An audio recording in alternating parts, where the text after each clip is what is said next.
Our speaker today is Mark Charles, and he will be presenting on the unsettling truths, the church, the doctrine, and the trauma of a nation. Please give it up for Mr. Charles.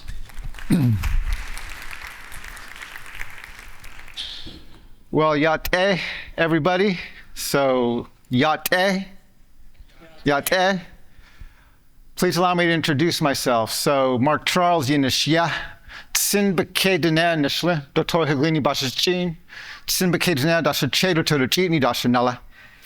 Navajo culture, when we introduce ourselves, we always give our 4 clans.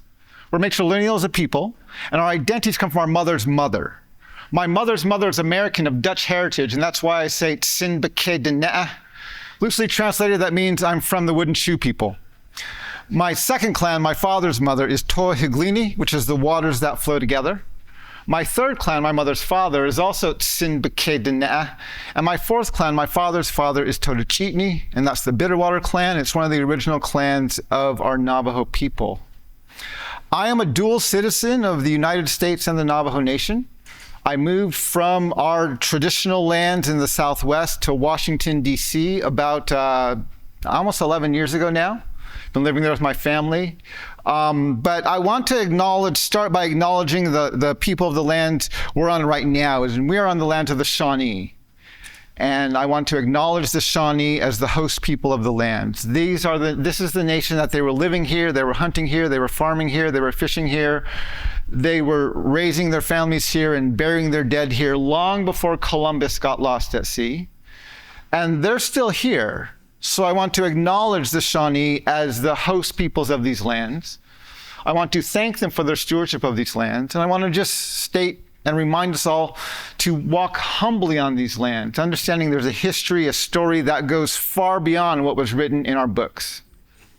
I also want to acknowledge that I live in Washington, D.C., which is the land of the Piscataway. And that is the nation that they were living there, and they're from there. And I always want to acknowledge the people of the lands that I come from right now, which is, my people call it Washington, to Washington, D.C. And I want to honor the Piscataway as the host of the land where I am from. So, who was here for Rick's session yesterday? Raise your hand. There were 2 slides he skipped. Do you remember those slides? He skipped one that had a graphic of the Capitol building and the White House. And so we're not going to talk about politics. And he skipped a picture of someone sitting on a branch with the trunk over there, cutting the branch, deconstructing their faith. And so we're not going to talk about that either. Not that we shouldn't, but we're not going to because it's too complex. Well, he described my 2 seminars. So we're going to be talking about politics, and we're going to be talking about, I don't call it deconstruction, I call it decolonizing. And I've been in a process of decolonizing my faith and trying to understand our nation's politics for most of my adult life. I ran for president in 2020 as an independent candidate. I had this crazy vision of building a nation where we the people might actually mean all the people. We elected Donald Trump, so we know where we stand on that, just so you're aware. And I'm going to talk about politics. We can't avoid it, especially when we look at our history. Now, the good news is I'm an independent, which means I'm not going to try to convert you to the left or the right. The bad news is I'm an independent, which means I'm going to critique both sides. So at some point during this lecture, everybody's going to be upset. I'm going to offend you. I'm going to pick on a hero. I'm going to point out something about your party. I'm going to talk about your camp that you're from. And if you feel like I'm picking on you too much and not your neighbor, just sit tight. 5 minutes later, I'll be picking on them just as much as I'm picking on you. So I'm an equal opportunity critiquer. I'm not trying to convert you. What I am trying to do is shift your paradigm. I want you to get looking at things from a different perspective. That may not make a big impact tomorrow. That may not even change how you vote in a few months or even a few years. But if I can shift your perspective, if I can change your paradigm, even just by 1 or 2 degrees, over the course of your life, that's going to have a massive impact as you begin traveling down a different road because of what you've heard, because of what you know, because of what you're aware of. So I work very hard to keep my voice independent, and I work very hard to not allow institutions to control what I do say or what I don't say. But it means we're going to have some conversations that we don't normally know how to have. Now, this session is primarily about our nation's history, about the doctrine of discovery, about what that has done to the church and to our politics, and it's about our nation's response to that. And I'm looking at it through a traumatic responsive lens. I've done some research in the psych field. I'm not a psychologist, but I've done some research in the psych field. I've worked with a lot of colleagues on the stuff I'm presenting. And so I'm not just throwing out ideas here, but I have some things I really think we need to talk about. My session this afternoon, I think it's from 1 to 2 or 2 to 3. Anyone know what time my session is? It's this afternoon, 2 to 3. That session is called Decolonizing Health. And I'm looking at how my journey to decolonize my faith is impacting the health of our nation and our health individually. And so that's the picture where the guy was cutting the tree with the branch away from the trunk. And I'm writing a book right now called Decolonizing Faith. And the purpose of that book is to cause a crisis of faith in the church. So if you come to that session and I put your faith in crisis, give me a good review, because that was my goal. If you come here and you feel offended, give me a good review, because my goal is to talk about things we don't know how to talk about. But we're going to have some challenging and a bit uncomfortable conversations as we talk through some of these things today. So I want to start this presentation by talking about the doctrine of discovery. Invade, search out, capture, vanquish, and subdue all Saracens and pagans whatsoever. Reduce their persons to perpetual slavery, convert them to his and to their use and profit. This papal bull, along with other papal bulls written between 1452 and 1493, are collectively known as what we call the Doctrine of Discovery. It's essentially the church in Europe saying to the nations of Europe, wherever you go, whatever land you find not ruled by white European Christian rulers, those people are less than human and their land is yours to take. This is the doctrine that let European nations go into Africa, colonize the continent, and enslave the people. They did not believe they were human. This is the same doctrine that let Columbus, who was literally lost at sea, land in this new world and claim to have discovered it. The first sentence of the first chapter of the book I co-authored, Unsettling Truths, the ongoing dehumanizing legacy of the doctrine of discovery, what it says is you cannot discover lands that are already inhabited. You can conquer those lands, you can steal those lands, you can colonize those lands, but you cannot discover them unless your nation, and better yet, your church, tells you that the people living there are not fully human.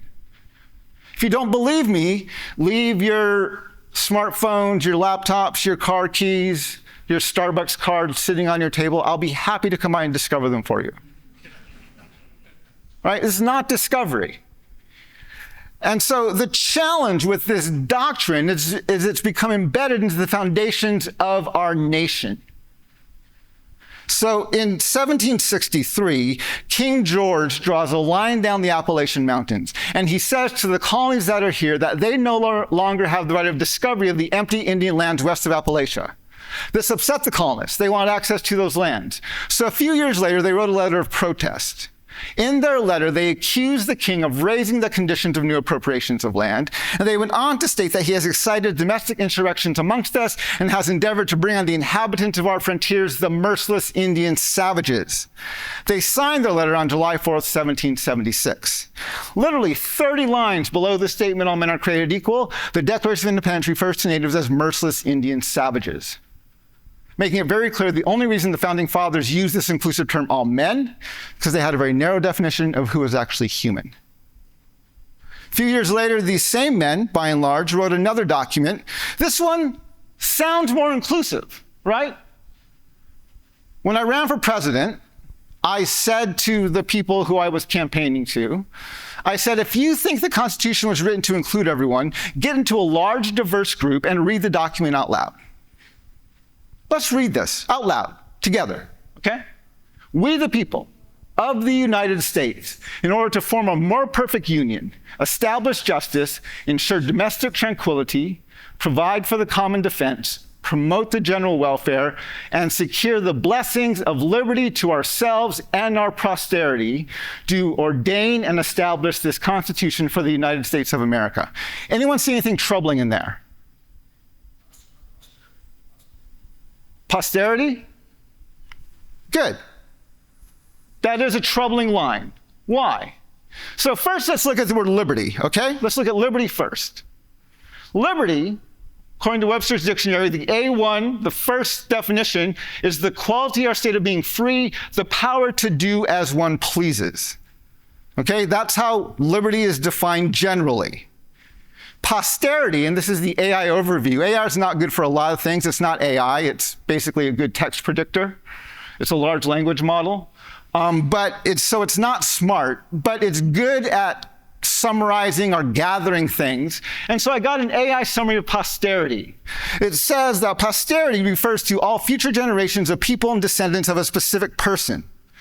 It represents those who come after, often used in context of preserving history. So you can use it in two different ways. You can use it in a broad sense or in a narrow sense. In a broad sense, you're talking about history or legacy. These artifacts were preserved for posterity. We must protect the environment for posterity. But it also can mean the direct descendants of an individual. He left his fortune to his posterity. Okay? So the founding fathers of this nation, they wanted to secure the blessings of liberty to ourselves and to our posterity, right? So this is a picture of them debating one of the Continental Congresses. Look at all the faces in there. Anyone see themselves represented in those faces? Several of you do, probably. No women in there, right? No black people in there, right? No people of color in there, right? No native peoples. It's essentially white men. And actually, to vote, you had to be a landowner. So when they said we want to preserve the blessings of liberty to ourselves and to our posterity, who are they referring to? White landowning men. Now, Mr. Charles, that's a stretch, right? Come on, Mr. Charles. Well, let's read just a few lines later. Okay, Article 1, Section 2. I'll read this so it goes a little bit quicker. If you read Article 1, Section 2, Article 1, Section 2 is a part of the Constitution that determines who is and who is not a part of the Union, who is and who is not covered by this document. If you read Article 1, Section 2, you will notice, first of all, that it never mentions women. Now, this is important because if you read the entire Constitution, from the preamble down to the 27th Amendment, you will find that there are 51 gender-specific male pronouns. 51 he, him, and his. Who can run for office, who can hold office, even who's protected by this document. Second, it specifically excludes natives. And third, it counts Africans as 3/5 of a person. So who's left? You take, in 1887, you take away, or 1787, you take away women, you take away natives, you take away black people. Who's left on this continent? White men, right? Now again, you're like, Mr. Charles, we fixed some of these things. Well, in 1857, they pretty much concluded the same thing in the Supreme Court with the Dred Scott decision. And said, yeah, this document does not apply to formerly enslaved peoples. They are not protected by this document. Natives still were not citizens of this nation. You ever wonder why the US has the highest incarceration rate in the country, in the world? Anyone wonder why we incarcerate people of color at 3 to 5 times the rate we incarcerate white people? Anyone ever read the 13th Amendment? Read this with me. Neither slavery nor involuntary servitude, except as a punishment for crime whereof the party has been duly convicted, shall exist within the United States. Have we abolished slavery yet? No. Where is it legal? In our criminal justice system, right? So is this a surprise? That we have the highest incarceration rate of any country in the world? Is it a surprise that we incarcerate white people, or people of color, at 3 to 5 times the rate we incarcerate white people? No. Is it a surprise that women earn 60 to 70 cents to the dollar? Is it a surprise that in 2010, the Supreme Court sided with Citizens United and rules that corporations now have the same rights to individual free speech as corporations? As individuals? This is what opened the door for super PACs with their unlimited contributions to candidates. None of these things are surprising. Why? The Constitution is doing what it was designed to do. It's protecting the interests of white landowning men.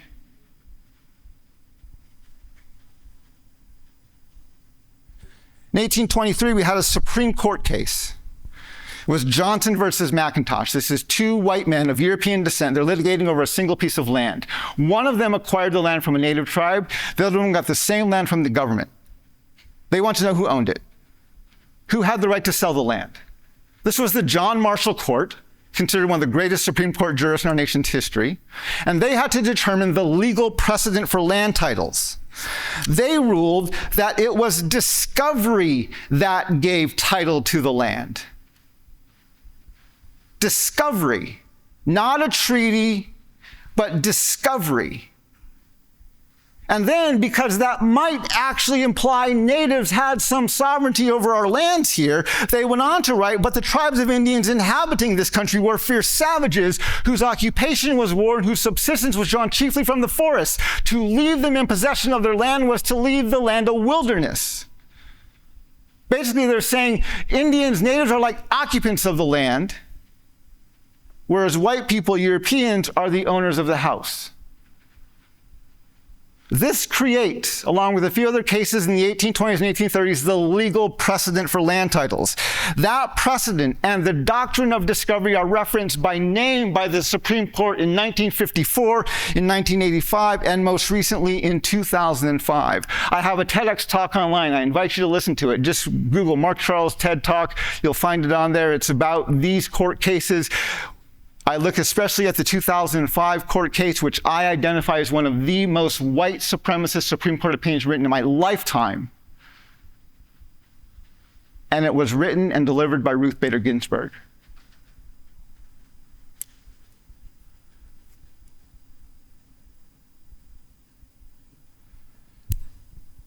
In the 1630s, there was a Protestant minister on board a ship. He was in what's now called the Boston Harbor. He was here with a group of colonists to plant the Boston colony. On that ship, he preached a sermon titled A Model of Christian Charity. In his sermon, he referred to the colonists he was with as a city upon a hill. He's borrowing from the language of Jesus in the Sermon on the Mount, where he tells his disciples to be a lamp on a stand, a city on a hill, shining their bright deeds into this dark world. He goes on in his sermon to exhort his congregants in all meekness, gentleness, patience, and liberality. They should rejoice together, mourn together, labor and suffer together. They should keep the unity of the Spirit within the bonds of peace. These are just your basic Protestant Christian exhortations. End of his sermon, he decides to do what most pastors do, which is he wanted to compel his congregants to heed his exhortations by threatening them with the Old Testament. Anyone's pastor ever do that, right? There's a lot of threats in there, correct? So he chooses Deuteronomy chapter 30. This passage says, but if our hearts shall turn away so that we will not obey and we worship other gods, we shall surely perish out of the good land, whether we pass over this river to possess it. Now, Deuteronomy 30 says river, but in his sermon, John Winthrop changed that word to vast sea. Why would he do that? Well, because they didn't cross an ocean, right? They didn't cross a river, they crossed an ocean. So what's he saying? Based on the exhortations of Jesus to be a city on a hill, based on the model of Old Testament Israel, they are standing on the shores of their promised land, ready to go and take possession of them. Now, who's read the book of Deuteronomy and Joshua? How are the people of Israel commanded to take possession of their promised lands? What are they told to do? Kill everybody, right? Don't leave alive anything that breathes. Completely destroy them as the Lord your God has commanded. Now again, you're like, Mr. Charles, we don't believe that. We don't act that way. Well, in 2015, Benjamin Netanyahu was in the US. He was lobbying against the nuclear deal that President Obama was negotiating with Iran. and he was given, against precedent, the opportunity to speak to a joint session of Congress. In his presentation, now Congress at that point was just like Congress today, it was completely divided. They weren't even talking to each other. Several people protesting didn't even go. And he had to get everybody on the same page politically behind him. So early in his speech, he struck on one of the most unifying themes in American politics, which is the theme of American exceptionalism. Now, American exceptionalism is not just the belief that Americans are better at things than other people. It's the belief that we have a different relationship with God than other people. And he said, because America and Israel, we share a common destiny, the destiny of promised lands. You see, there is a dysfunctional, codependent relationship that exists between the United States of America and the nation state of Israel. Has almost nothing to do with freedom or equality. It's about justifying oppression. We need Old Testament Israel's legacy of promised lands to justify what we did to Native peoples and to African Americans. And they need our flourishing as a nation with a manifest destiny to justify what they're doing to Bedouins and Palestinians. We have a dysfunctional, codependent relationship with the modern nation state of Israel. Has nothing to do with freedom or equality. It's about justifying violence, ethnic cleansing, and at times even genocide. So now that we have a dehumanizing doctrine of discovery, a dehumanizing Declaration of Independence, a dehumanizing and racist and sexist Constitution, a dehumanizing Supreme Court, and God's permission to commit genocide, we have to look at some of our history. And I want to talk briefly about the 19th century. This is the century that we refer to as our century of expansion. In this century, we add about 30 new states to the Union. I made this graph several years ago. This is our nation from 1775 to 2016. Every year in blue is a year our nation was in a declared state of war, or armed military conflict against another nation or entity. Every year in red is every year we were fighting against native nations. You can see from 1811 to 1886, we had almost 75 straight years of warfare against native nations. These are just some of the massacres we fought during those years. In 1840, this is what our nation looked like. The dark lands to the east are established states. The lighter lands to the west are either uncharted lands or unsettled lands. If you look up medals of honor, and you look them up for the Indian war campaigns, you will find that between 1839 and 1898, the United States of America awards 425 medals of honor to U.S. soldiers who participated in the Indian war campaigns. End of that period, this is what our nation looked like. We made it all the way across the continent, from the East Coast all the way to the West Coast. During this period, we had things like the Indian Removal Act, the hanging of the Dakota 38, the Bear River Massacre, the Long Walk of the Navajo people, the Sand Creek Massacre of the Mescalero, or of the Cheyenne and Arapaho, and the Massacre at Wounded Knee, along with countless others. Now, I have to get you emotionally invested in the 19th century, because we're not fully emotionally invested there. So I want to talk about one of our presidents who most people agree is probably the greatest president in the history of our country. Republicans love to remind people that they are the party of this president. When our nation's first black president was sworn into office, he held his hand on the Bible of this president. Anyone know who I'm talking about? Abraham Lincoln, right? Chapters 9 and 10 in this book will demonstrate, will prove to you that Abraham Lincoln was a blatant, unapologetic, self-proclaimed white supremacist and one of the most genocidal presidents in the history of our nation. Now, I know what you're thinking, Mr. Charles, how can that be? He had a black friend. Right?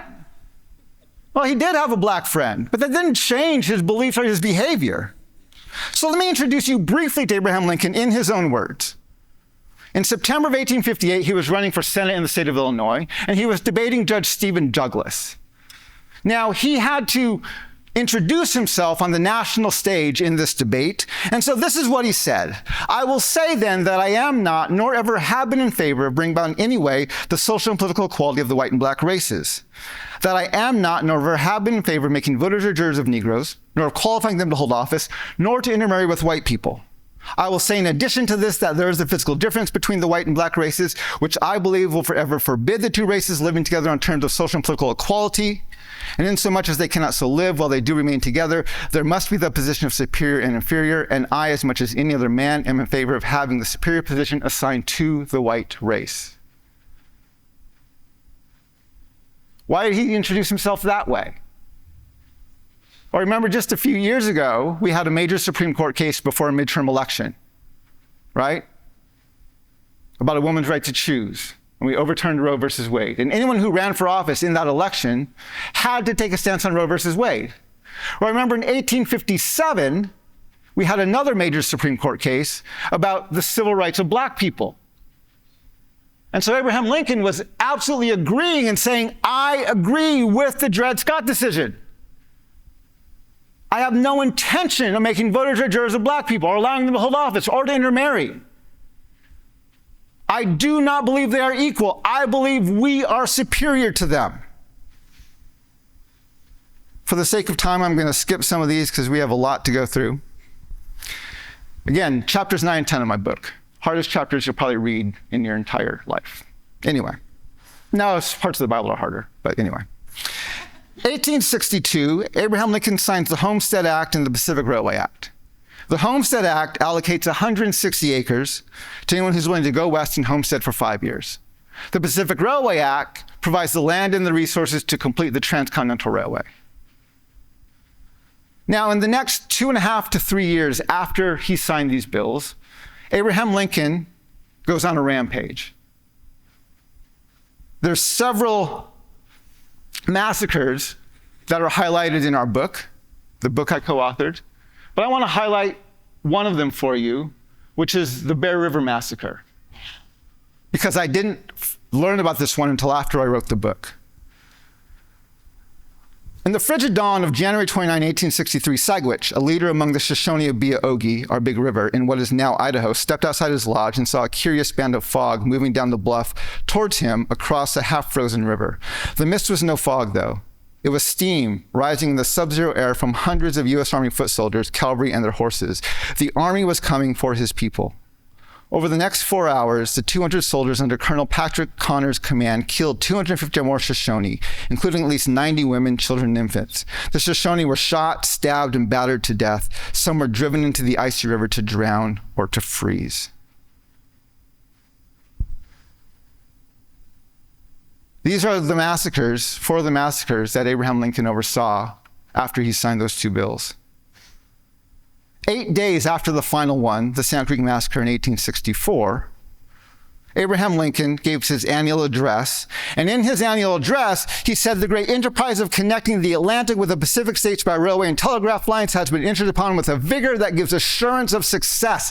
What made him so positive that we were going to complete our manifest destiny? Why was he so certain we were going to get all the way across the continent? Well, if we look at this map has a picture of the early lines of the Transcontinental Railway. We made it as far as Omaha, Nebraska, and we had to go further west. And this map puts those massacres on the map. You can see the removal of the Dakota and Winnebago in Minnesota. You can see the Bear River Massacre, which was a stone's throw from where the Golden Spike was eventually laid. You can see the Navajo, Our Long Walk from the southwest, and you can see the Sand Creek Massacre in eastern Colorado. Abraham Lincoln was essentially ethnically cleansing the northern, central, and southern routes of the railway,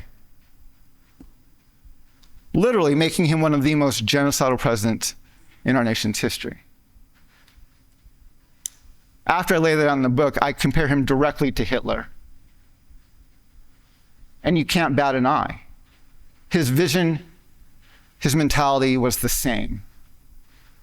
There were 2 differences between Abraham Lincoln and Adolf Hitler. Abraham Lincoln won his war, Hitler lost his. Abraham Lincoln had older technology, Hitler had better technology. But that's not the biggest concern. In 1800, the population of the United States was 5.3 million. In 1900, it was 76.2 million. In 1800, we had 600,000 native peoples here. In 1900, we had 237,000. If you're doing your math, that's a 61.47% rate of genocide during that century. If you're comparing your math, that's nearly twice the rate of genocide Hitler had over Jews in Nazi Germany. If we look at population growth from 1500 to 1900, the world population was 480 million. In 1900, it was 1.6 billion for a 3.39% rate of growth. Europe went from 82 million to 300 million for a 3.65 rate of growth. Africa, even with the hordes of the slave trade, went from 63 million to 123 million for a 1.782 rate of growth. The US, North America, Turtle Island, went from 0, because we were savages, we weren't human, to 76 million. And Turtle Island, a conservative estimate of the native population in what's now the continental United States in 1500 is 6 million. And the lowest that hit was in 1870. We were down to 237,000. That's a 0.0395% rate of growth, or a 96.05% rate of genocide. So we just have to point out, between 1839 and 1898, the US government awards 425 medals of honor for the genocide of American Indians and the ethnic cleansing of our continent. And we knew exactly what we were doing. In 1851, Peter Burnett, the first governor of California, gave his State of the State address. And he said that a war of extermination will continue to be waged between the races until the Indian race becomes extinct, must be expected. While we cannot anticipate this result, but with painful regret, the inevitable destiny of the race is beyond the power or the wisdom of man to avert. He's not saying famine's broken out and we can't feed them, nor is he saying disease is spreading and we can't stop it. He's literally saying we can't stop killing them until we complete our manifest destiny.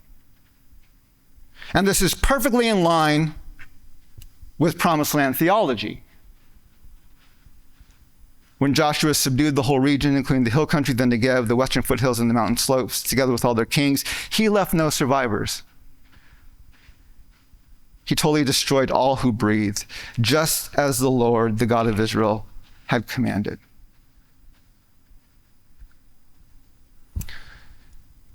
Now the challenge is what do we do with this? Individually as a nation. I think one of the biggest challenges we have is we don't understand trauma as well as we think we do. When I say trauma, most people immediately think of what's called PTSD, post-traumatic stress or post-traumatic stress disorder, right? It's an individual diagnosis for a person who's experienced a single horrifying event. It affects you physically, mentally, emotionally, relationally. It's kind of this all-encompassing condition, but it's an individual diagnosis coming from a single event. There's another trauma called a complex PTSD. Complex PTSD doesn't come from a single event, it comes from a series of events. So if you get PTSD from being assaulted, you get complex PTSD from living in an abusive relationship. If you get PTSD from being in a battle, you get complex PTSD from living in a war zone. Psychologists don't know how it works, but they've observed that the symptoms of a complex PTSD are visible in the children and grandchildren of the people who experience the trauma. They don't know how it gets there, but they see it's there. There's a third trauma called HTR. This was first looked at in the 1980s by Maria Yellowhorse Braveheart. She was looking at native boarding school survivors. Boarding schools were schools run by the US government and the churches. They were a way to forcibly assimilate native peoples to Western culture and Christianity. After we stopped doing massacres in the late 1800s, we decided we still wanted to make them like us, natives like us, and so we envisioned these schools where the purpose of the boarding schools was to kill the Indian to save the man. Children, like my grandparents, were taken from their homes and put into these military-style boarding schools. They were punished for speaking their languages. They were punished for practicing their culture. I've sat with many boarding school survivors, and the stories of abuse are gut-wrenching. Emotional, physical, mental, sexual.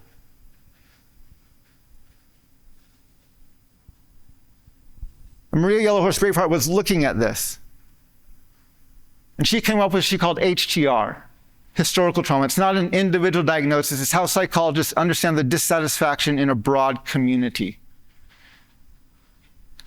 I refer to historical trauma as a multi-generational communal manifestation of a complex PTSD. Does that make sense? Okay.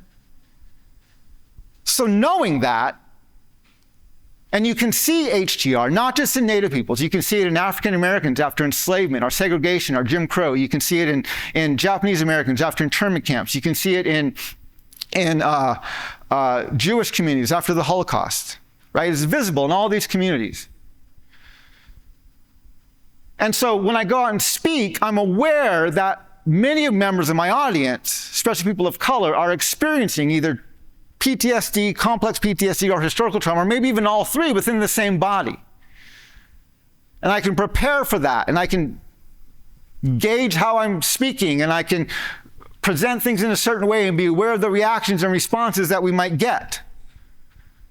But the challenge is, when we have dialogues on race, who is the most disruptive demographic in those dialogues on race? Anyone want to guess? Usually white landowning men and someone named Karen. Right? I would give lectures. And after my lectures, I would have two lines of people, a line of people of color. They were almost giddy. Mr. Charles, I didn't know all those dates. I didn't know all those names. I didn't know all those policies, but I knew our history was that bad. Thank you for pointing them out and saying them out loud. Then I would have a line of white people, like deer in the headlights, just looking at me. Mr. Charles, I had no clue our history was that bad. Let me apologize to you and make it better. How can I fix this right now? I went to some of my colleagues in the psych field and I said, I feel like I'm observing trauma in my white audiences, but I have no way to pinpoint. I don't know what to call it. There's no label I can identify it as. One of my colleagues agreed with me. He said, I sat with him for 24 hours and laid out all the stuff I was looking at, all the stuff I was observing. And I said, I think this is trauma. He said, I think you're right, but I have no place where to put it. I then found this research by Rachel McNair. She was looking at what she calls the psychology of killing. She wanted to know if society gives you the right to take a life. You're a soldier, you're a law enforcement officer, you're in parts of the medical field. Maybe you're just a good white guy at the mall with a gun during a crisis. And society gives you the right to take a life. She wants to know, what does that do to you psychologically? She found that it causes what she termed a perpetration-induced traumatic stress. It has all the symptoms of a PTSD, except PTSD afflicts the victims, whereas PITS afflicts the perpetrators. The moment I saw this, I was like, wow, I could now make this hypothesis, right? If historical trauma is a multi-generational communal manifestation of a complex PTSD, then might not PIT also have a multi-generational communal manifestation at a complex level that I would refer to as what I was observing as the trauma of white America, who were wrestling and didn't know what to do with their history. Right? What are we doing with our national monuments right now? I'm not saying Trump is doing this. We're doing this. We elected him. And by we, I mean our country as a whole. What are we doing with our monuments? We're taking away the references of violence, right? We're taking away the massacres. We're changing the narrative. They're going through the Smithsonian museums and removing things. Oklahoma and Texas had already moved the word slavery and things like that from the textbooks we use to teach our children. Why? Because we don't know what to do with our history. What is the first symptom of trauma? It's shock and denial. Has anyone read the book, The Body Keeps the Score? This is a fantastic book, right? It means you cannot keep these things suppressed forever. Who knew those quotes by Lincoln, right? Did anyone know those quotes I gave you from Lincoln? Who's read the Lincoln-Douglas debates? Who was afraid to read the Lincoln-Douglas debates? Right? We know there's stuff in there we don't want to know. We just don't want to read it. That's where I got that quote from. We know Lincoln, we love Lincoln, and we know enough about Lincoln to know we don't want to read about those debates. We have an intentional ignorance. Why?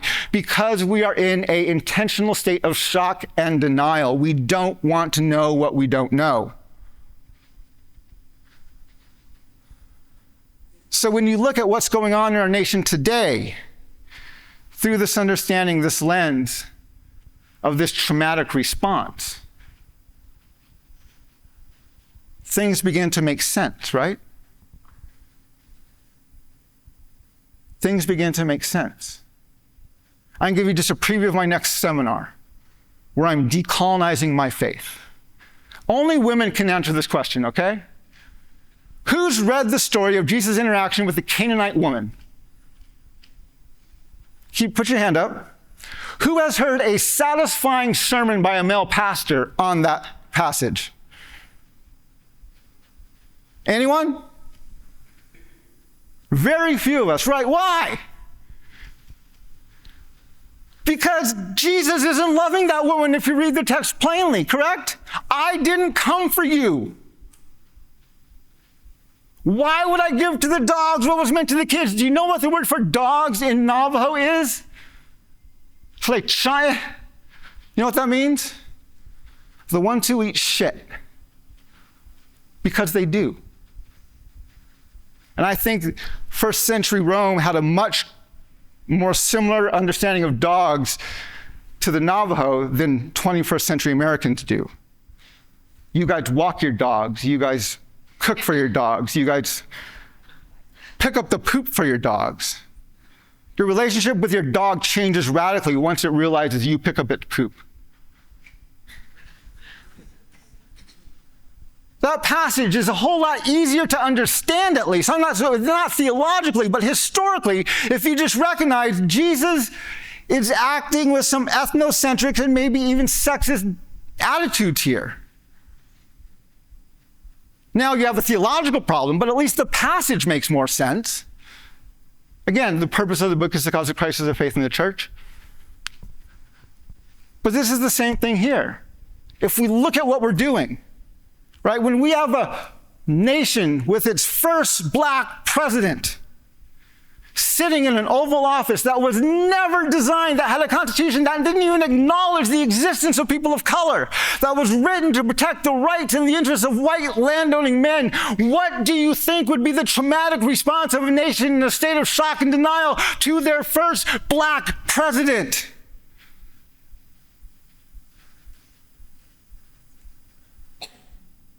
Probably something like Donald Trump, right?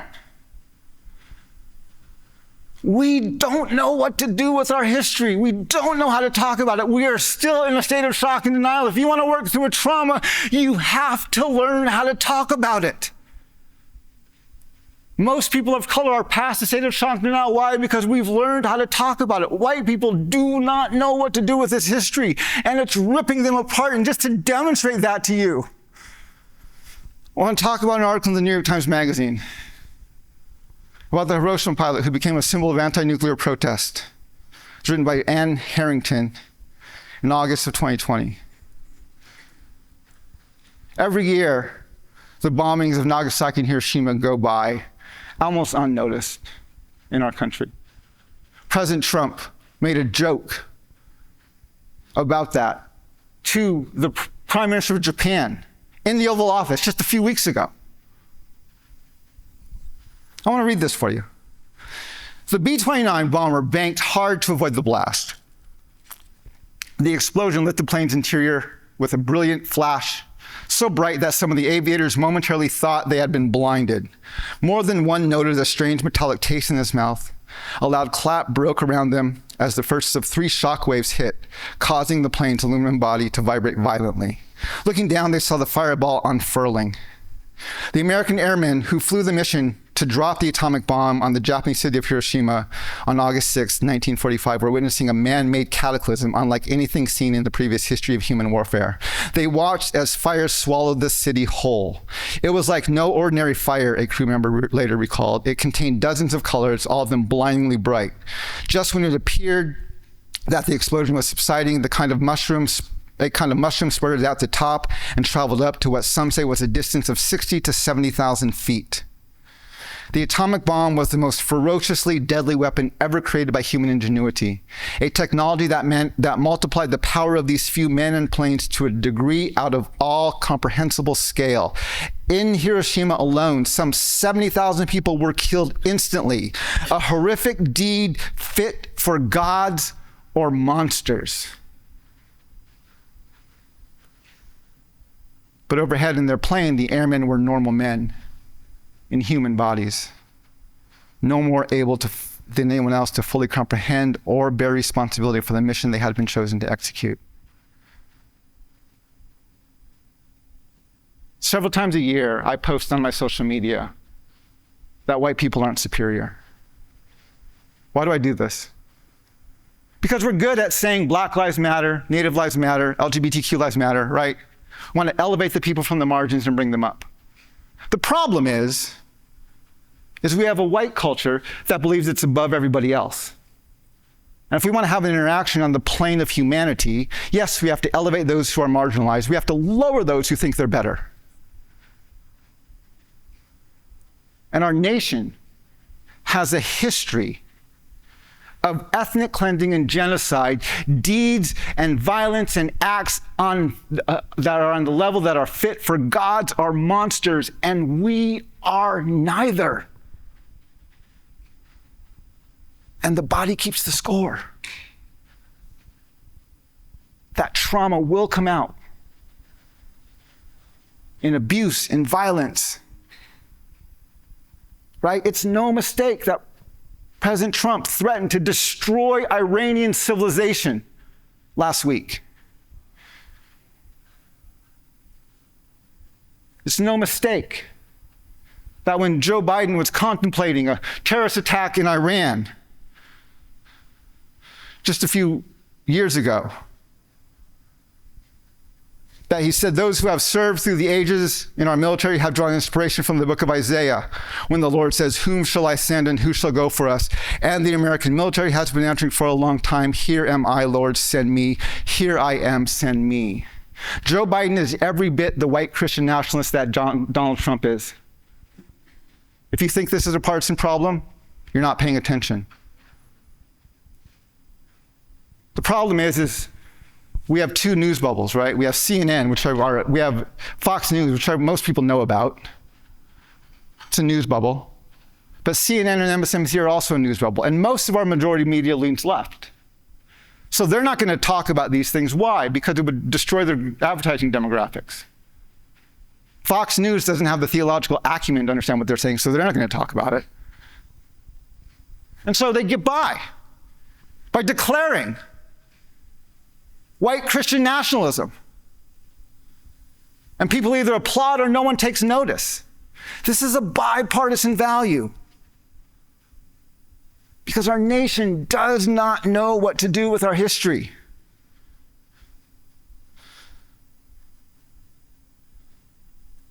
Sorry, there's no. So the goal of my work, there's a quote by a native elder out of what's now called Canada. His name is George Erasmus, and he was writing about the truth and reconciliation there years ago. He said, he's used this quote. This isn't his quote, this is a quote he used. He said, where common memory is lacking, where people do not share in the same past, there can be no real community. If you want to build community, you have to start by creating common memory. I love this quote. I think it's the heart of our nation's problem, especially regarding race, which is we do not have a common memory. We have a white majority that remembers the mythological history of discovery, expansion, opportunity, exceptionalism. We have communities of color that have the lived history of stolen lands and broken treaties, Jim Crow laws, enslavement, massacres, families being ripped apart at our borders, ICE raids, and there's no common memory. And community in our nation, not only is that an all-time low, it's never been good. There is no point in U.S. history that we can look back and say, oh, remember when women had all these rights and people of color had all this inclusion and we were all right just singing kumbaya. It has never happened. I am convinced the United States of America needs a national dialogue on race, gender, and class, a conversation I would put on par with the Truth and the Reconciliation Commissions that happen in South Africa, in Rwanda, and in Canada, but I would not call ours Truth and Reconciliation. Why? Because reconciliation implies there was a previous harmony. We do not need reconciliation. We've never had a previous harmony. We need truth and conciliation. We have to mediate this dispute for the very first time. And the first step to doing that is creating this common memory. We have to learn how to talk about this history. Not to cancel people, not to shame people, but to heal people.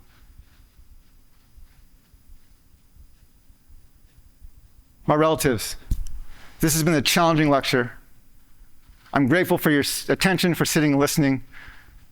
In our Navajo culture, when we finish something like this, we would talk about what we call walking in beauty. We believe that Creator has placed beauty in front of us and behind us, to our left and to our right, above us and beneath us. Every day we run to the east and greet the sunrise with our prayers. And our goal is to walk in beauty. And my goal is to help us, to teach us to learn how to walk in beauty together. Thank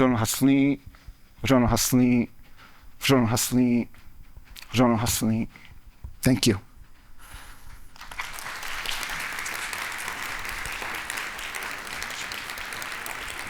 Thank you. I want to thank our speaker and make sure that you sign this before you go. And then if you have a question and answer session. If anyone wants to do some Q&A, I'm happy to talk. I have another session at 2. I'm around tonight and tomorrow. My book, Unsettling Truth, is on sale at the table where they're selling all the t-shirts. And this is a QR code that has all of my resources on it. Videos I've given, talks I've taken. Yeah, this one is where you can get the survey. Also, I think there's a survey in the WOVA app, if I remember correctly. In the WOVA app under this session, yeah. You can click on it and find this as well. And remember, if I made you uncomfortable, that's a positive in the survey, not a negative. So anyone has a question you want to ask, I'm happy to try to answer a few questions now. I know we went a few minutes long.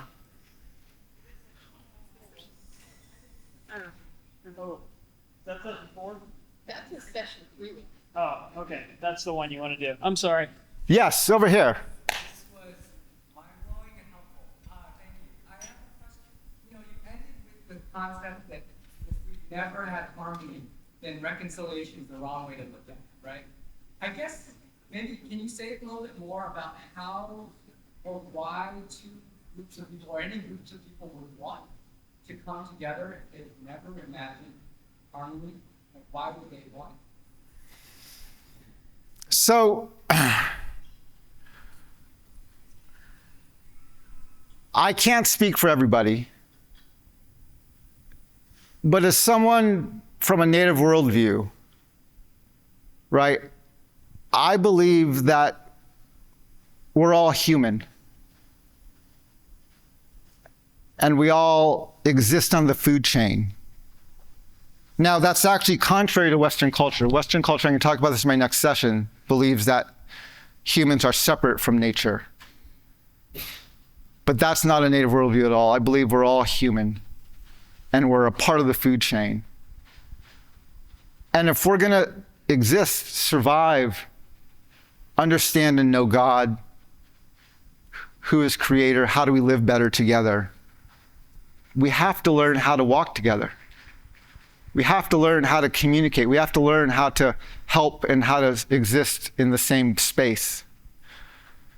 And so I can't speak for everybody, but I think this is one of the challenges, right? And what I'm going to point out is the challenge with the worldview that says humans are not a part of the natural world. If you're not a part of it, it means you're either above it or beneath it. You're either gods and other people are monsters, or you're a monster and you see other people and aspire to them as gods. If we all can view ourselves as human and learn how to coexist on this human plane of existence, I think we're gonna live better. We're gonna exist better. We're gonna be better. Now, there's also the understanding in the scriptures of the ministry of reconciliation, right? Which I believe is about not restoring, because the challenges we're facing right now are things we've created ourselves. Race is not a genetic definition, right? It's something it's a human construct. The reconciliation that we see in the scriptures is about reconciling all things back to Creator. And I think for us to do that, we have to understand that we're all on the same plane. This is my challenge with most U.S. missions, right? Most U.S. missions, and believe me, I've lived on the reservation for a lot of my life. I've received hundreds, thousands of missionaries year after year after year. Most missionaries don't come for the purpose of sharing the gospel with other humans. They come to humanize the subhumans, to teach us your culture, your language, your economic system, to share your resources. And that's not a way to coexist well. And so this is where I think we have to switch the paradigm. That's a complex answer to your question, but I appreciate the question. Thank you. Any other questions people have? Yes. I would love to be a plenary speaker. So I work with CCDA a lot. I speak at their conferences, and I've served on their board. CCDA is kind of the sibling organization to CCHF. John Perkins was influential in both of them. And I've served on the board of CCDA for a number of years, and I've spoken in their plenary a few times.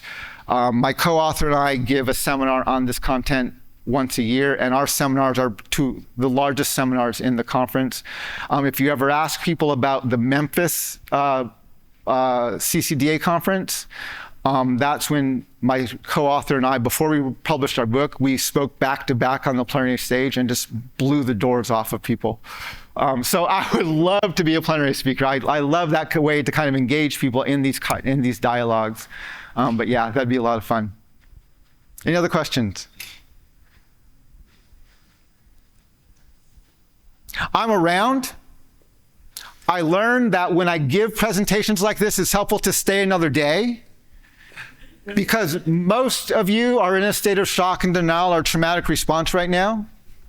And after a few REM cycles tonight, you're going to have some different questions and some different thoughts tomorrow.